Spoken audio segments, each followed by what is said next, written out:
بسم اللہ الرحمن الرحیم۔ السلام علیکم ورحمۃ اللہ وبرکاتہ۔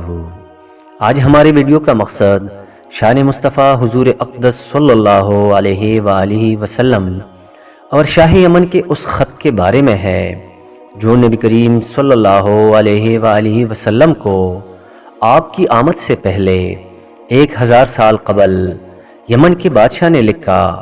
وہ خط حضور اقدس صلی اللہ علیہ وآلہ وسلم کی خدمت عالیہ میں کیسے پیش ہوا؟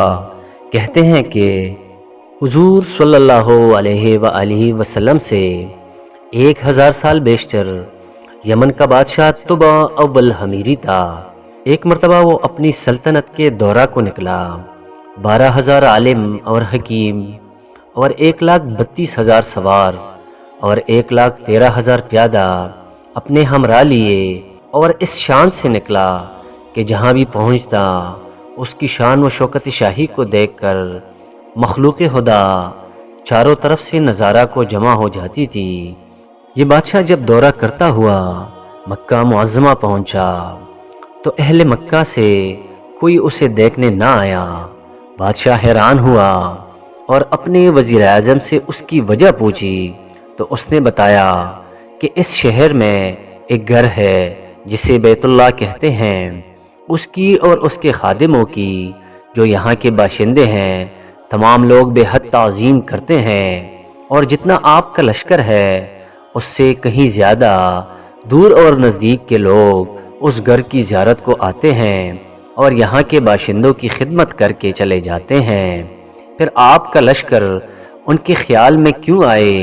یہ سن کر بادشاہ کو غصہ آیا اور قسم کھا کر کہنے لگا کہ میں اس گھر کو کھدوا دوں گا اور یہاں کے باشندوں کو قتل کروا دوں گا۔ یہ کہنا تھا کہ بادشاہ کے ناک، منہ اور آنکھوں سے خون بہنا شروع ہو گیا اور ایسا بدبودار مادہ بہنے لگا کہ اس کے پاس بیٹھنے کی بھی کسی کو طاقت نہ رہی۔ اس مرض کا علاج کیا گیا مگر افاقہ نہ ہوا۔ شام کے وقت بادشاہ کے ہمراہی علماء میں سے ایک عالم ربانی تشریف لائے اور نبض دیکھ کر فرمایا مرض آسمانی ہے اور علاج زمین کا ہو رہا ہے۔ اے بادشاہ، آپ نے اگر کوئی بری نیت کی ہے تو فوراً اس سے توبہ کیجیے۔ بادشاہ نے دل ہی دل میں بیت اللہ شریف اور خدام کعبہ کے متعلق اپنا ارادہ سے توبہ کی۔ توبہ کرتی ہی اس کا وہ خون اور مادہ بہنا بند ہو گیا اور پھر صحت کی خوشی میں اس نے بیت اللہ شریف کو ریشمی غلاف چڑھایا اور شہر کے ہر باشندے کو 7 اشرفی اور 7 ریشمی جوڑے نظر کیے۔ پھر یہاں سے چل کر جب مدینہ منورہ پہنچا تو ہمراہی علماء نے جو کتب سماویہ کے عالم تھے وہاں کی مٹی کو سونگا اور کنکریوں کو دیکھا اور نبی آخر الزمان کی ہجرت گاہ کی جو علامتیں انہوں نے پڑھی تھی ان کے مطابق اس سرزمین کو پایا تو باہم عہد کر لیا کہ ہم یہاں ہی مر جائیں گے مگر اس سرزمین کو نہ چھوڑیں گے۔ اگر ہماری قسمت نے یاوری کی تو کبھی نہ کبھی جب نبی آخر الزمان صلی اللہ علیہ وآلہ وسلم یہاں تشریف لائیں گے ہمیں بھی زیارت کا شرف حاصل ہو جائے گا، ورنہ ہماری قبروں پر تو ضرور ہی کبھی نہ کبھی ان کی جوتیوں کی مقدس خاک اڑ کر پڑ جائے گی جو ہماری نجات کے لیے کافی ہے۔ یہ سن کر بادشاہ نے ان عالموں کے واسطے 400 مکان بنوائے اور اس بڑے عالم ربانی کے مکان کے پاس حضور صلی اللہ علیہ وآلہ وسلم کی خاطر 1-2 منزلہ عمدہ مکان تیار کرایا اور وصیت کر دی کہ جب آپ تشریف لائیں تو یہ مکان آپ کی آرام گاہ ہوگی، اور ان 400 علماء کی کافی مالی امداد بھی کی اور کہا تم ہمیشہ یہی رہو، اور پھر اس بڑے عالم ربانی کو ایک خط لکھ کر دیا اور کہا یہ میرا خط نبی آخر الزمان صلی اللہ علیہ وآلہ وسلم کی خدمت اقدس میں پیش کر دینا، اور اگر زندگی بھر تمہیں حضور صلی اللہ علیہ وآلہ وسلم کی زیارت کا موقع نہ ملے تو اپنی اولاد کو وصیت کر دینا کہ نسلاً بعد نسل میرا یہ خط محفوظ رکھے، حتیٰ کہ سرکار عابد قرار صلی اللہ علیہ وآلہ وسلم کی خدمت میں پیش کیا جائے، یہ کہہ کر بادشاہ وہاں سے چل دیا۔ وہ خط نبی کریم صلی اللہ علیہ وآلہ وسلم کی خدمت میں 1000 سال بعد پیش ہوا۔ کیسے ہوا اور خط میں کیا لکھا تھا سنیے اور عظمت مصطفیٰ صلی اللہ علیہ وآلہ وسلم کا اعتراف فرمائیے۔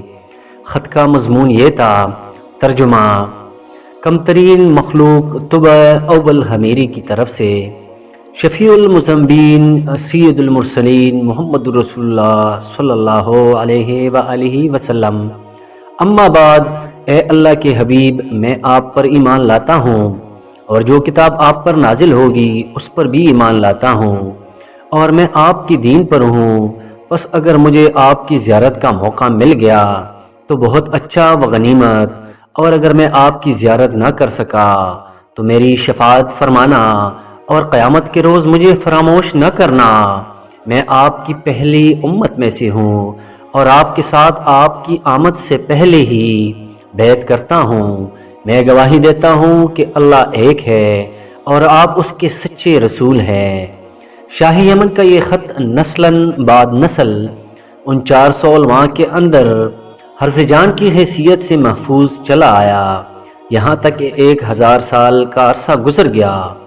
ان علماء کی اولاد اس کثرت سے بڑھی کہ مدینہ کی آبادی میں کئی گنا اضافہ ہو گیا، اور یہ خط دست بدست مع وصیت کے اس بڑے عالم ربانی کی اولاد میں سے حضرت ابو ایوب انصاری رضی اللہ تعالیٰ عنہ کے پاس پہنچا، اور آپ نے وہ خط اپنے غلام خاص ابو لیلہ کی تحویل میں رکھا۔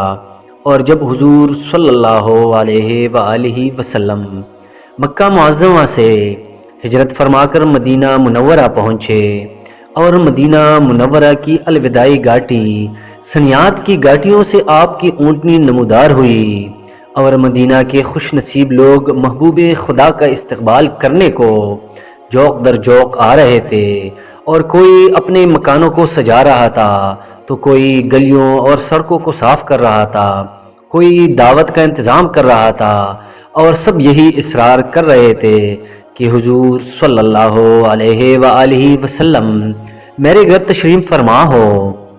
حضور صلی اللہ علیہ وآلہ وسلم نے فرمایا کہ میری اونٹنی کی نکیل چھوڑ دو، جس گھر میں یہ ٹھہرے گی اور بیٹھ جائے گی وہی میری قیام گاہ ہوگی۔ چنانچہ جو 2 منزلہ مکان شاہ یمن طبع نے حضور کی خاطر بنوایا تھا وہ اس وقت حضرت ابو ایوب انصاری رضی اللہ تعالیٰ عنہ کی تحویل میں تھا۔ اسی میں حضور صلی اللہ علیہ وآلہ وسلم کی اونٹنی جا کر ٹھہر گئی۔ لوگوں نے ابو لیلہ کو بھیجا کہ جاؤ حضور صلی اللہ علیہ وآلہ وسلم کو شاہ یمن طبع کا خط دے آؤ۔ جب ابو لیلہ حاضر ہوا تو حضور صلی اللہ علیہ وآلہ وسلم نے اسے دیکھتی ہی فرمایا، تو ابو لیلہ ہے۔ یہ سن کر ابو لیلہ حیران ہو گیا۔